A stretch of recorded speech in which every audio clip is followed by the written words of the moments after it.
so heavy and scary and preventable.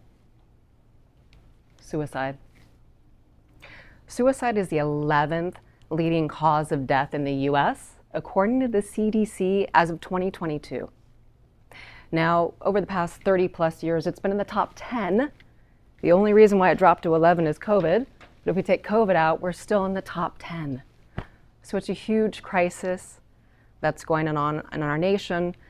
And the good news is it's not only preventable, but you can help save a life. So if we start with somebody who is thinking about ending their life, that person is in so much pain. I mean, so much pain. Nobody wants to commit suicide. Nobody wants to end their life ever. But if you're thinking about it or you're coming up with a plan, there's just so much pain. That person is in such a hole of despair and misery that they don't feel like there's any other way out. They feel like ending their life is the only option they have. But they don't really want to, because if they did, they would just go do it.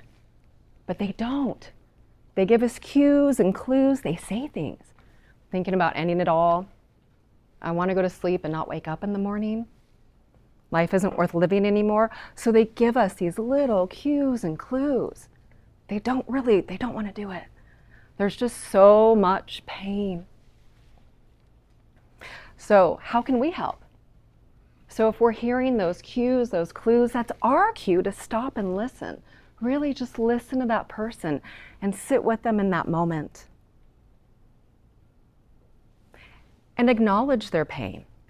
Wow, it sounds like you're in a lot of pain. You've been through a lot lately. And then we ask the question, this is scary for us, but we ask the question, are you thinking about ending your life?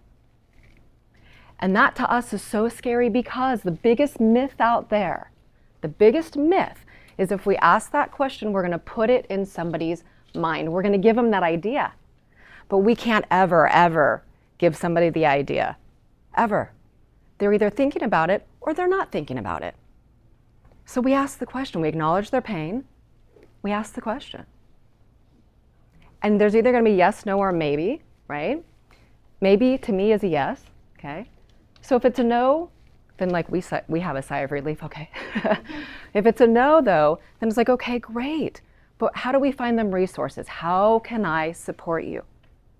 If it's a yes, then the next question we ask, or maybe, is do you have a plan? Now, as you ask these questions, they may be scary to us. However, this is probably the first time anybody has ever asked that person or acknowledged their pain. So it's actually going to be the biggest relief to have finally somebody ask them to be heard. Somebody hears me. So ask the question. You can't put the idea in somebody's head. Ask the question. And then if it's yes or maybe, ask them, do you have a plan? And they'll tell you. And we want to know the plan because we want to assess the situation. Is this really dire? Is there a gun in the house that we need to take out of the house? Not gun control. Just get the gun out of the house till we get them to safety. Is it, I'm thinking about stepping in front of a bus. Okay, you're thinking about stepping in front of a bus. Are you going to take action on that? Usually it's a no. Okay. Again, how do we find you resources? How do we support you? And the awesome thing is we live in the Bay Area. We have so many resources. So many resources. So ask the question, are you thinking about committing suicide? Ending your life, however it feels comfortable to you, knowing that you can't put the idea in somebody's head. They need that. They need to be heard. Do we have a plan? Okay, yes, no. If it's a yes, then we ask what the plan is. And what we're doing is assessing the situation so we can try and help make sure they're safe, others are safe. And then after we assess the situation to make sure everybody's safe, the last thing that we want to do is we want to get them to agree with us. We want agreement or a pact that if they're feeling suicidal again, they'll reach out. And it'd be good if you had more than one person. Because, for example, my phone goes off at night. I'm not getting waken up by beeps and blips. I'm working all day, right? So it'd be good to maybe just not be you, but have a list of people. So if they're feeling like they want to end their life, let's find a list of resources, people you can reach out to. And we want a yes. Will you reach out? We want to get that yes out of them, okay? Now I know this is a scary topic. So if you end up in this situation, you're like, oh my gosh, I'm hearing the cues. We had a little talk on this. I don't remember what to do. It's overwhelming. It feels like a huge burden. That's okay because you have a fallback, and that's 988. And 988 is the National Suicide and Crisis Line. And so suicide and crisis, so you don't need to be suicidal to call the line. You can be in crisis and call the line. That's what they're there for. And you can be with somebody and go, okay, I don't remember, what do I do? Oh, this is overwhelming. Great, call the line, 988, right?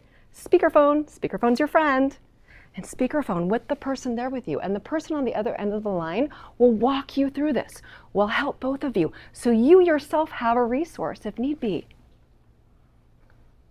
When you call 988, you're gonna get the, it's 988, the suicide line. And then they're gonna give you a choice. So, X, one, whatever, for veterans.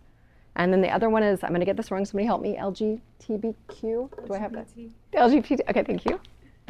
And then the rest of us. And then it's not a long wait. You'll get through to a human being, and they're amazing. They're trained to do this. So if all of that's too much for you, 988. Yay. So if there's one thing you walk away with today, ask the question. You can't put the idea in anybody's head. And if they say yes, do they have a plan? If so, what is that plan? Let's assess the situation and let's help them. Now, this is a whole training that I packed into a little amount of time. So there's probably a lot of questions, concerns. You have the handout there. Page 7 is my information. Reach out if you have any questions. If you're a Googler, there are a lot of places online, a lot of suicide prevention places. If you flip that over to the back, on the back page, there's a flow chart. Yay! So you have an extra resource in front of your hand. So yes, you can help save a life. Suicide is preventable. That's the amazing thing to this. It's absolutely preventable. So hard, yes. Heavy, yes. Scary, yes. Preventable, yes. Thank you for having me today, everybody.